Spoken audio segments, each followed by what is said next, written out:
सामीन, अस्सलामु अलैकुम वरहमतुल्लाहि वबरकातुहू। मैं तलहा परवेज 8वीं जमात का तालिबे इल्म हूँ। आज मैं आप सभी के सामने जश्न यौम आज़ादी के मौके पर उस शख्स के बारे में अर्ज करने की जिसारत करता हूँ जिसे मैं और आप भी नहीं बल्कि सारा मुल्क बापू के नाम से जानता है। मोहनदास करमचंद गांधी को महात्मा गांधी भी कहा जाता है। वो एक सियासतदान थे जिन्होंने बरतानवी तसल्लुत से हिंदुस्तान की आज़ादी के लिए जद्दोजहद की और गरीब हिंदुस्तानियों को उनके हुकूक के लिए आवाज़ उठाई। उनके अदम तशद्दुद का सबक आज भी पूरी दुनिया में एहतराम के साथ याद किया जाता है।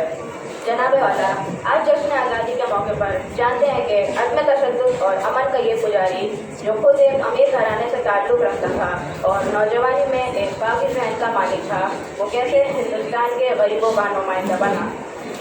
मोहनदास करमचंद गांधी 2 अक्टूबर 1869 के शुमाल मगरबी हिंदुस्तान की रियासत पोरबंदर में पैदा हुए।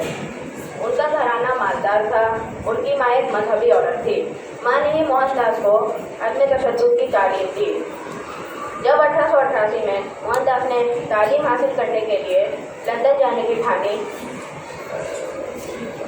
तब अहले खाना ने उनसे कहा कि बैरूनी मुल्क में तालीम हासिल करने के लिए जाने पर उन्हें बिरादरी से खारिज कर दिया जाएगा। लेकिन गांधी जी ने बुजुर्गों के एतराज़ को नज़रअंदाज किया और तालीम के हुसूल के लिए लंदन चले गए। कानूनी तालीम हासिल करने के बाद गांधी जी ने जनूबी अफ्रीका की तरफ रुख किया। वहाँ उन्होंने मुकीम हिंदुस्तानियों के साथ इम्तियाजी सलूक देखकर